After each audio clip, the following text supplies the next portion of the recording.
गणेश जी और तुलसी जी की कथा। एक बार की बात है, भगवान गणेश जी गंगा तट पर बैठे तपस्या कर रहे थे। वे ध्यानमग्न थे, मन में केवल प्रभु का नाम, चारों ओर शांति छाई हुई थी। तभी वहां तुलसी जी, जो भगवान विष्णु की परम भक्त थीं, गंगा स्नान करने आईं। तुलसी जी ने देखा कि एक दिव्य तेजस्वी पुरुष वहां बैठा है, जिनका स्वरूप अद्भुत है। विशाल मस्तक, लंबी सूंड, चमकते नेत्र, कानों में कर्णफूल और एक अद्भुत आभा चारों ओर फैली है। तुलसी जी को यह जानने की जिज्ञासा हुई कि यह कौन महान योगी ध्यान कर रहे हैं। पास जाकर उन्होंने भगवान गणेश जी को प्रणाम किया और मन ही मन सोचा, इनसे उत्तम पति और कौन हो सकता है। तुलसी जी ने प्रेमपूर्वक कहा, प्रभु, आपका स्वरूप अद्भुत है, तेज अद्वितीय है। आप ही मेरे योग्य पति हैं। कृपया मुझसे विवाह स्वीकार करें। भगवान गणेश जी ने आंखें खोलीं, विनम्र भाव से बोले, माता तुलसी, मैं ब्रह्मचर्य व्रत में हूँ, तपस्या कर रहा हूँ। विवाह का मेरा कोई विचार नहीं है। कृपया आप ऐसा प्रस्ताव न रखें। परंतु तुलसी जी ने बार बार आग्रह किया, अपना प्रण भी बताया। मैंने संकल्प लिया है कि मैं केवल महापुरुष से ही विवाह करूंगी। आप ही मेरे लिए योग्य हैं।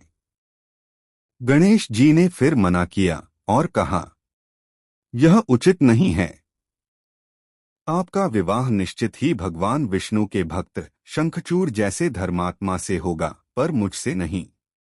तुलसी जी क्रोध से भर उठीं। उन्होंने सोचा कि यह अपमान है।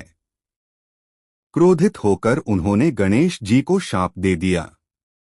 हे गणेश, जैसे आपने विवाह प्रस्ताव ठुकराया है, वैसे ही आपकी भी 2 बार विवाह होगा।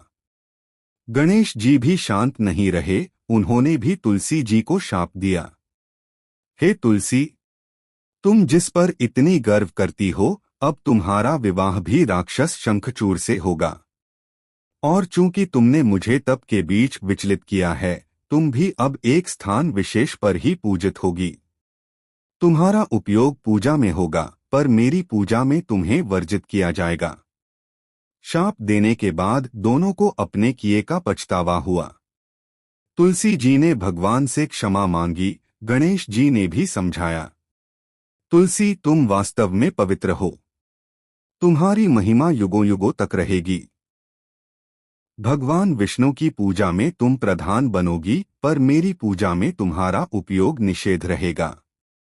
इसके बाद तुलसी जी ने भगवान विष्णु से विवाह किया और शंखचूड़ जैसी राक्षस वृत्ति को त्याग कर पुनः भगवान के चरणों में समर्पित हो गईं। इसी कारण से आज तक गणेश जी की पूजा में तुलसी पत्र का प्रयोग नहीं किया जाता। यह कथा यह सिखाती है कि भावनाओं को संयम में रखना चाहिए और समय, स्थान और परिस्थिति के अनुसार धर्म का पालन ही श्रेष्ठ है।